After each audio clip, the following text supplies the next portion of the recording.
இப்போ ஆனியன்ஸ் நல்லா குக் ஆயிடுச்சு. இப்போ நம்ம இதுல தக்காளியை போட்டுடலாம். ஒரே தக்காளி அரைச்சு பேஸ்ட் வச்சிருக்கோம். வெங்காயம் தக்காளி நல்லா வதங்கிருச்சு. சிக்கன் ஓபன் பண்ணி வச்சாச்சு, நல்லா வெந்திருக்கு. மசாலாவை போட்டுடலாம். மிளகாத்தூள், மஞ்சத்தூள், கரம் மசாலா, குழம்பு பொடி. இந்த சிக்கன் அப்படியே இதுல போட்டுடலாம். சூப்போட சேர்த்து சிக்கன் வெந்த தண்ணியோட சேர்த்து போட்டுடலாம். நல்லா மிக்ஸ் பண்ணிடலாம். மசாலாவோட ரா ஸ்மெல் போடணும், அவ்வளவுதான். குக் ஆகட்டும். இது பர்ஃபெக்டா குக் ஆயிருக்கு.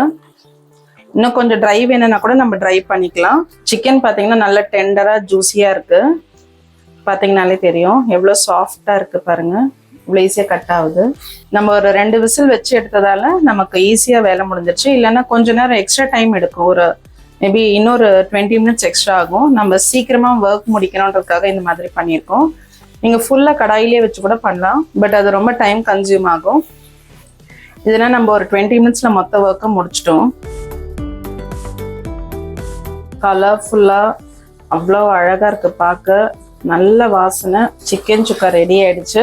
இது ரொம்ப ட்ரை ஆக வேண்டாம், இந்த அளவுக்கு இருந்தா போதும்.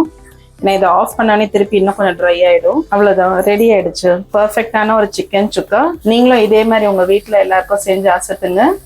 நெக்ஸ்ட் ரெசிபில உங்களை மீட் பண்றேன். Until then, ta-da!